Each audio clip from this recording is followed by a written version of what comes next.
할렐루야. 네, 오늘도 복되고 아름다운 날인 줄 믿습니다.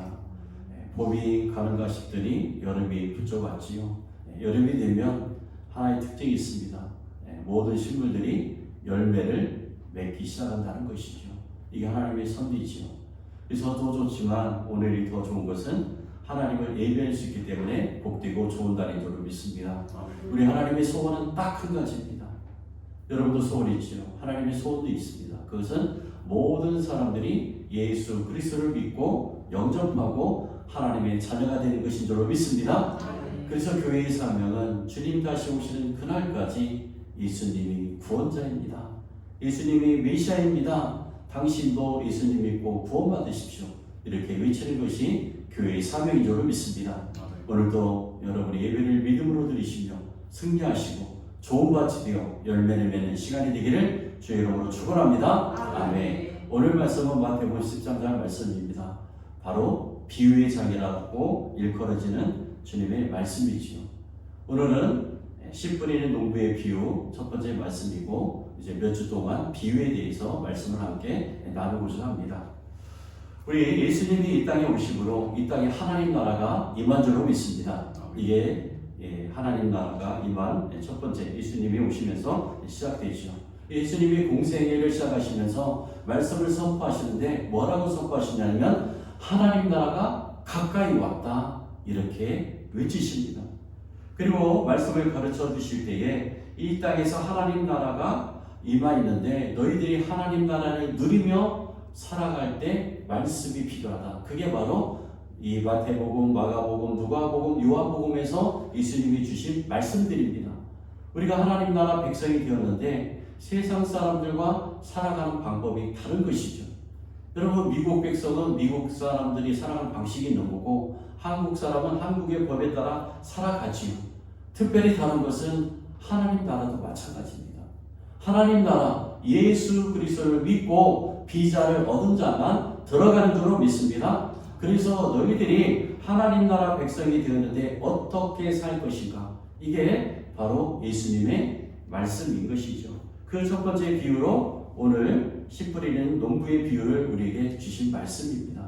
그래서 여러분, 비유, 성경에 보면 예수님이 말씀하실 때 비유로 참 많이 말씀을 하셨습니다. 제가 예전에 공부할 때 보니까 이 비유를 통해서 박사 논문을 쓴 사람들이 참 많이 있더라고요. 이 비유가 얼마나 중요한지 몰라요. 그래서 여러분, 알아듣기 쉽게 하실 말씀이기도 하지만 이 오묘한 말씀이 이 비유 속에 숨어 있음을 보게 됩니다. 오늘 씨 뿌리는 농부의 비유를 통해서 농부가 씨를 뿌리게 되는데 네 가지 종류가 나오죠. 어떤 씨는요, 씨를 뿌렸는데 어디에 떨어지냐면 길가에 떨어집니다. 길가. 여러분, 시골에서 보면 가을 거지가 끝나면 사람들이 지름길을 만들어 버립니다. 돌아가지 않고 바로 가로질러서 직선으로 가는 그런 길을 만들지요. 어떤 사람이 처음에 갔을 때 힘들었을 겁니다. 그런데 따라서 한 사람, 두 사람, 세 사람, 100사람이 가게 되면 그 땅이 어떻게 되죠? 단단해집니다. 비가 와도 지지 않은 그런 길이 되고 딱딱한 그런 길가가 되더라는 것이죠. 그런데 여러분, 여기에 씨를 뿌리면 어떨까요? 씨가 잘 들어가지 않죠. 왜? 단단하니까. 두 번째는 돌밭에 뿌려졌다. 오늘 말씀이 나오죠. 돌밭. 말 그대로 처음에 흙이 얇게 있으니까 이제 싹이 날 수도 있죠. 그런데 그 속에 뿌리가 뻗을 수 없는 돌밭이니까 결국에는 말라 죽게 되지요. 그리고 어떤 씨는 오늘 말씀해 보니까 가시 덤불에 뿌려졌다 이렇게 말씀합니다. 여러분, 가시 덤불 우리에게 해를 끼치는 그런 식물일 수도 있지요. 근데 여러분, 가시 덤불과 잡초과의 특성들이 있습니다. 잘 자랍니다. 척박해도요 잘 자라고요. 가물어도 얘네들은 잘 죽지도 않고, 그리고 자라는 속도가 얼마나 빠른지 몰라요. 저희 주차장에 우리 여기 노비에 화분이 몇 개 있잖아요. 거기 보면 제가 심지도 않았는데 어느새 잡초가 와 있고, 그 다음날 갔더니 벌써 엄청나게 크고. 그래서 거기 우리 화분에 백합이 심겨져 있거든요. 이제 6월달 되면 백합이 향기를 발할 텐데 얘는요 그렇게 크는 백합이 아닙니다. 그런데 어느 날 보니까 그 옆에 나무들이 있으니까 쭉 자랐어요. 엄청나게 키가 커서 식물들도 경쟁합니다. 죽지 않으려고. 그리고 빨리 커야 햇빛을 받을 수 있으니까 얘네들이 경쟁을 하는데, 그래서 이 가시덤불과 잡초들을 경쟁해서 항상 걔네들이 이기더라는 거죠. 얼마나 뿌리로 깊게 내리는지요. 뽑을 때 화분 전체가 흔들리더라고요. 이렇게 가시덤불의 특성이 있지요. 그래서 오늘 예수님이 주시는 비유, 우리가 비유 앞으로도 많이 말씀을 살펴볼 텐데 왜 비유를 말씀하실까요? 이유가 있을까요? 그 이유는 하나님 나라가 임하는 과정을 비유를 통해서 말씀을 하시더라는 것이죠. 그래서 우리 하나님 나라는 하나님의 말씀으로 임하는 줄로 믿습니다. 네. 그래서 여러분 에덴 동산 때에도 하나님의 말씀이 임하잖아요. 복의 말씀도 말씀으로 임했고, 그리고 신라원 할 때도 그 금지 명령도 하나님의 말씀으로 임합니다. 우리가 지금 시편 한 편씩 매일 읽고 이제 단톡에 올리는데 이걸 하는 이유가 뭘까요? 하나님의 말씀은 살아 역사하시는 줄로 믿습니다. 말씀은 살아있기 때문에 그런 거예요. 말씀. 그래서 여러분 오늘 말씀에서 우리가 보는 것처럼 씨는 뭘까요? 씨는 하나님의 말씀입니다. 씨. 그 다음에 밭, 흙이라도 할 수 있죠. 밭과 흙은 뭐냐면 우리의 마음이라는 거예요. 마음. 예수님이 우리의 마음을 흙에 비유하신 것은 엄청난, 이 사람이 따라할 수 없는 엄청난 지혜가 담겨져 있는 말씀인 것이죠. 그래서 하나님은 말씀으로 다스리시잖아요. 그래서 말씀으로 오늘도 우리에게 임하시고 우리를 다스릴 줄로 믿습니다. 그래서 말씀을 예배 때에 잘 들어야 되는 이유가 여기에 있는 것이죠. 여러분 오늘 농부를 보면 어떤 생각이 드시나요? 어떤 분은 아니 농부가 좋은 땅에만 잘 뿌리면 될 거 아닌가? 왜 여기저기 다 씨를 낭비하며 뿌리지? 이런 의문도 가실 수 있어요. 제가 그렇게 생각해 봤습니다. 저는 시골에서 태어난 농부의 아들이기 때문에 아니 농부가 씨를 뿌릴 때에 좋은 땅에만 뿌리면 씨도 절약하고 또 잘 자랄 수 있을 텐데 왜 여기저기 뿌릴까 생각할 수 있습니다. 근데 우리가 저도 가보진 않았지만 이스라엘 땅을 보면 요즘에 많이 보이죠. 이스라엘 땅 전쟁 때문에. 근데 거기 보면 우리나라처럼 푸른 그런 강산은 별로 없습니다. 다 산지고 척박하고 오아시스나 물이 있는 그런 곳에는 무선하게 야자수라든지 이런 것도 있지만 대부분의 땅은 척박하고 흙이 별로 없는 그런 돌밭이라는 거예요. 그러니까 농부가 잘 알 수 없으니까 여기도 뿌리고 길가도 뿌리고 저기도 뿌리고 이렇게 하더라는 것이죠. 씨를 잘 뿌렸는데 좋은 땅에만 열매를 맺는 것을 보게 됩니다. 그래서 여러분 첫 번째 길가의 특징은 뭘까요? 원래는 좋은 땅입니다. 근데 사람들이 밟아서 딱딱해지면서 씨가 거기에 자리를 잡을 수 없으니까 어떻게 돼요? 싹이 나지 않으니까 씨가 그대로 남아있으니까 지나가든 날아가든 새들이 와서 그 씨앗을 먹어버리는 것이죠. 그래서 여러분, 그래서 길가라는 사람의 마음도 똑같습니다.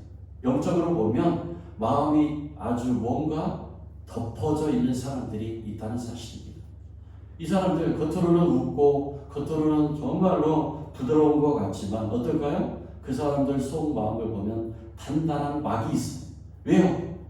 첫 번째는 죄 때문에, 또 하나는 상처 때문에, 너무나 힘든 삶을 살았기 때문에 마음에 벽이 있는 사람들이 참 많이 있어요. 이게 걷어져야 하나님의 말씀이 임하는 줄로 믿습니다. 우리가 신앙생활을 한다면서도 무기력할 때가 있잖아요. 왜 예배 또 드려야지? 이거 벌써부터 막이 쳐지는 거예요. 좋은 밭이 아니고 길가로 향하고 있다는 것을 우리가 알아야 된다는 사실입니다. 그 다음에 또 하나는 돌밭입니다. 돌밭은 뭐예요? 처음에는 우리가 분간할 수가 없지요. 왜냐하면 흙으로 덮어져 있으니까. 흙이 있으니까 처음에는 씨가 자랍니다. 뿌리가 나요. 그런데 뿌리라는 것은 영양분을 얻기 위해서, 자양분을 얻기 위해서 뿌리를 깊이 내려야 되는데 돌이네. 그래서 말라 비틀어 죽는 것이죠. 수분도 있어야 되고 영양분도 있어야 되는데 이 돌밭에 이 심겨진 것은 얼마 가지 못하는 거예요.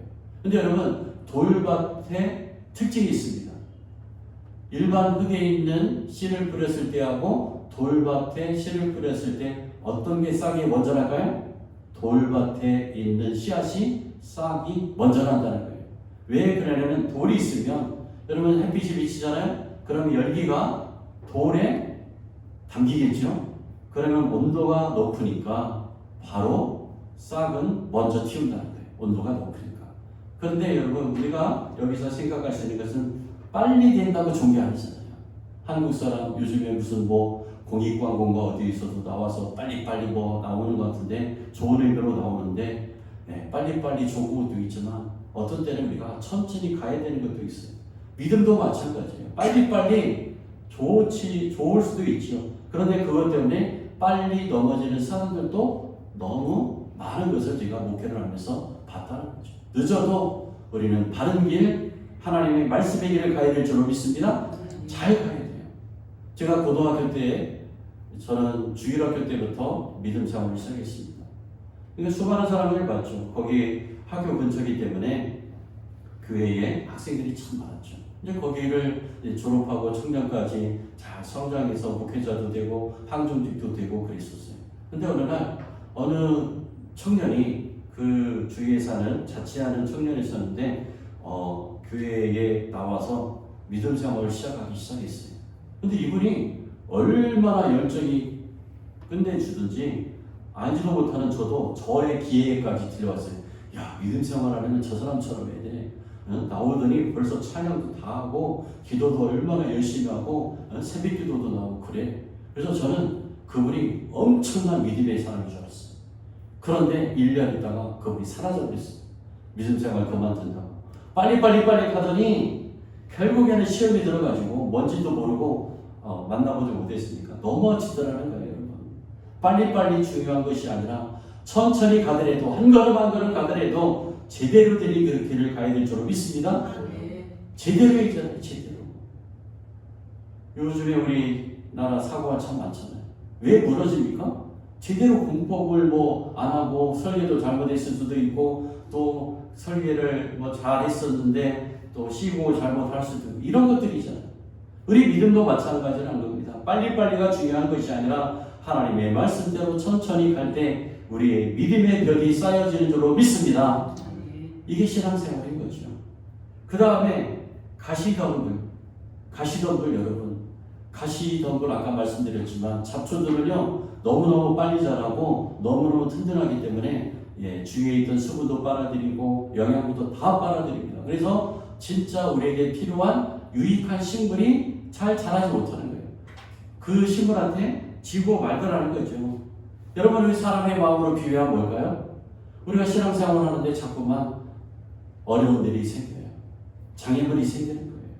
어떤 사람은 마음이 참 복잡합니다. 이렇게 할까 저렇게 할까 내일 할까 오늘 할까 그냥 다닐까 말할까 별 생각들이 다 있잖아요. 이런 복잡한 생각들이 가시덤불과 같은 마음이라는 거예요. 겉으로 보면 알 수 없죠. 그런데 나중에 열매를 보면 알 수 있다고 우리 주님 말씀하잖아요. 겉으로 볼 때는 알 수 없어요. 근데 똑같지만 열매를 보면 쭉정이가 생기고 알곡도 생기는 것을 보게 되더라는 것이죠. 그래서 여러분 오늘 말씀에서 우리가 보는 것처럼 중요한 것은 우리의 마음 관리를 어떻게 할 것이냐. 여러분 마음이 처음부터 좋은 밭으로 태어난 사람 없습니다. 우리 마음은 그냥 하나님이 만드신 대로 그대로 있는 것이에요. 그래서 우리가 마음을 가꾸지 않으면 어떤 때는 가시가 어떤 때는 돌도 날아오고 그러다는 것이죠. 그래서 여러분 오늘 4가지 심령이 똑같다는 거예요. 어떤 때는 길가, 어떤 때는 돌밭, 어떤 때는 가시덤불, 어떤 때는 좋은 밭. 한목사님이라는 목사가 바로 내 마음이 있다는 거예요. 여러분도 마찬가지. 처음부터 존재한다는 거예요. 심령에 존재하는데 우리가 어느 쪽으로 가야 될 것인가? 이것은 우리의 선택인 것이죠. 여러분 우리가 기억할 것은 뭐예요? 하나님은 우리를 로봇으로 만들지 않았어요. 로봇. 그렇죠? 로봇은 프로그램에 따라서 가잖아요. 예를 들어서 저희는 없지만 로봇 청소기 뭐예요? 장애물이 있으면 넘어가든지 돌아서 가든지 그렇게 했잖아요. 사람은 안 그래요. 하나님이 그 자유의지를 주셨기 때문에 상황에 따라 다른 거예요. 어제는 제가 이쪽으로 가는데 오늘은 저쪽으로 가네. 왜? 로봇가 아니니까요. 자유의지를 주셨기 때문에. 그래서 우리가 믿음 생활하기가 참 힘든 게 뭐냐면 하나님이 주신 자유의지 때문에 편할 수도 있고 그렇지 않을 수도 있다는 사실입니다. 그래서 우리가 매일매일 신앙생활하면서 말씀을 가까이 하고 예배를 중요시하고 우리가 가까이 하나님을 찾아야 되는 것이 뭐예요? 바로 마음밭 관리입니다. 마음밭. 그냥 두면 어느새 가시덤불이 뿌려진다니까요. 그래서 여러분 우리가 주위에 이단 사람들 참 많잖아요. 제가 이단 사람들 보면서 보면 악하게 생긴 사람 하나도 없습니다. 그래서 제가 분석한 건 뭐냐면 마음이 착하고 여린 사람들이 이단에 빠질 염려도 더 많구나. 왜요? 사람들이 이 말을 하면 이 말이 맞는 것 같은데 우리 교회에서는 하지 않은 말씀인데 우리 목사님이 말씀하지 않은 건데 더 새로운데 한번 가볼까? 이렇게 혹하면서 넘어가는 사람들이 더 많다는 거예요. 한번 보세요 여러분. 악한 사람은 없다니까요. 마음이 너무 열어요. 그래서 넘어가는 것이고 사단이 이런 사람들을 좋아하잖아요. 마음이 왔다 갔다 하는 사람들. 그리고 가시덤불 같은 사람들을 좋아합니다. 왜? 악을 심기에 너무나 좋기 때문에 그렇다는 사실입니다.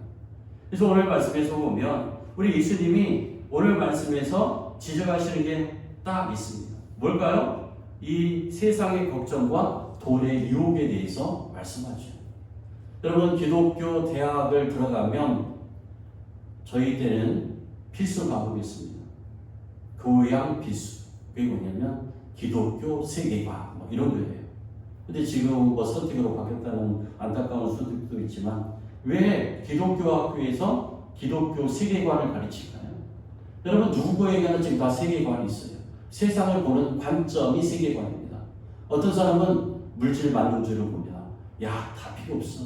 환경도 필요 없고 영어도 필요 없고 다 필요 없고 황금이 최고야. 무조건 돈을 많이 벌어야 돼. 이런 황금 만능주의로 세상을 보는 사람들이 있습니다. 이게 지금 21세기에 들어서 더 만연하는 것이 문제지요. 그래서 여러분 양극화가 심하다는 말 계속됐잖아요. 그래서 우리 알파벳으로 뭘 비유하냐면 K 아시죠? K자 K 코리아 할 때 K 보면 하나는 위로 가고 하나는 밑으로 가잖아요. 앞으로 부익부 빈익비도 더 심해질 텐데 부자는 더 부자가 된다는 거예요. 주식을 했더니 100억을 벌었다. 어떤 사람은 뭘 했는데 쫄딱 망했다. 이런 소식들이 더 많아진다. 그래서 정치인들이 정치를 잘 해야 되는 이유도 그런 것들이 있죠. 그래서 믿음의 양극화도 똑같이 따라가는 것 같아요. 여러분 그렇잖아요. 믿음 있는 사람은 더 믿음이 더 강해지는데 없는 사람은 그냥 세상 길로 가버립니다. 여러분 예전에 제가 중소년 시절이나 학창 시절 때 보면 선생님들이 종례 시간에 너희들 어디 시내 이런 데 가지마. 이유없어 가지 말라는 거예요. 옛날에는 거기를 안 가면 나쁜 일에 빠질 일이 거의 없었어요. 오늘날은 어떨까요? 손에 다 있잖아요. 손에. 그죠? 터치만 하면 좋은 거 나쁜 거 다 있습니다. 이게 더 위험한 시대이고 제가 볼 때는 지금 이제 로봇 시대가 올 텐데 로봇도 좋은 로봇이 있을 것 같고요. 나쁜 로봇이 있을 것 같아요. 우리를 해치는. 여러분 이제 어젠가에 제가 뉴스 들으니까 우크라이나하고 러시아 전쟁이 있잖아요. 근데 우크라이나가 이 로봇 같은 걸 얼마나 잘 활용하는지 전쟁이 벌써 러시아한테 이제 패배당해서 끝날 것 같다고 사람들이 예상을 했잖아요. 예상을 기울고 있잖아요. 왜 그러냐면 하늘에서는 드론이 싸우고요. 이 지상에서는 로봇 총알을 가져가서 진지를 공격하고 이런 일들이 있다는 거예요. 여러분 보세요. 뉴스 나온 거예요. 어떤 로봇한테 사람이 당했대요. 분명히 나올 것입니다. 이런 시대가 있습니다. 아무리 세상이 변화도 변치 않는 것은 하나님의 말씀인 줄 믿습니다. 그래서 여러분들이 우리가 시편 하가다 말씀을 한 편씩 읽는데 귀찮아하지 마시고 꼭 읽을 때에 이 말씀이 나를 살리는구나 고백하시고 말씀에 임하시기를 부탁을 드립니다. 그래서 여러분 우리의 마음은 유동적입니다. 들리는 거에 반응하고요. 또 보는 거에 반응하게 되어 있습니다. 여러분 예수님 시대에 예수님의 말씀을 거역했던 사람들이 부류가 있습니다. 아주 똑똑한 사람들입니다. 거긴 천재가 있을 수도 있어요. 누구예요? 율법학자들, 서기관들, 바리새인들, 이 사람들이에요. 이 사람들은 아주 똑똑합니다. 이론적으로 아주 박학다식한 사람들이죠. 말로 이 사람들을 이길 수 없죠. 그래서 이 사람들이 예수님을 만나면 질문을 해요. 예수님, 이거 아닙니까? 그렇죠. 그러면 예수님이 딱 대답을 친절하게 하시죠. 그러면 예수님의 말씀에 대답을 듣고 행하면 되는데 이 사람들은 예수님의 대답에 전혀 관심이 없어요. 왜 그걸 알 수 있냐면 예수님이 말씀을 하시면 듣질 않아요. 듣지 않는다는 거예요. 여러분, 돌밭의 마음이나 가시덤불 같은 마음은 뭐예요? 듣지 않아요. 듣긴 듣는데 내가 듣고 싶은 것만 듣는 사람들입니다. 예수님 시대에도 마찬가지예요. 바리새인들, 서기관들, 율법학자들 참 똑똑한데 예수님의 말씀에 듣지도 않고 그들이 하는 일은 뭔지 아십니까? 계속 예수님을 넘어뜨리고자 질문을 계속 하는 거예요. 예수님이 대답하시고 그냥 떠나버리시잖아요. 예수님한테 가장 많이 혼난 사람들이 그 사람들이잖아요. 그러면 우리가 잘못되었구나 이렇게 얘기하고 돌아와야 되는데 몇몇은 돌아가겠죠. 그런데 대부분의 사람들은 그냥 자기들의 그 관념에 빠져가지고 세상 물질 만능주의 세계관으로 그렇게 살아가는 거예요. 여러분, 이게 마음에 달려있지 않습니까? 믿음도 마음에 달려있는 줄로 믿습니다. 그래서 여러분이 좋은 마음, 좋은 밭이 되어서 30배, 60배, 100배, 10배를 맺는 기중한 역사가 있기를 주 여러분으로 축원합니다. 아멘. 기도합니다. 거룩하신 하나님 감사와 찬양을 드립니다. 오늘도 저희들 불러주시고 이 예배 자리에서 말씀을 듣게 하여 주셔서 감사를 드립니다. 아버지 하나님, 이 세상의 걱정과 재물의 유혹 앞에 흔들리는 가시덤불 되지 않게 하여 주시고 우리의 마음 같은 좋은 밭이 되어 하나님 100배, 60배, 30배의 놀라운 열매가 맺어지게 하여 주옵소서. 감사드리며 예수님의 이름으로 기도드리옵나이다. 아멘.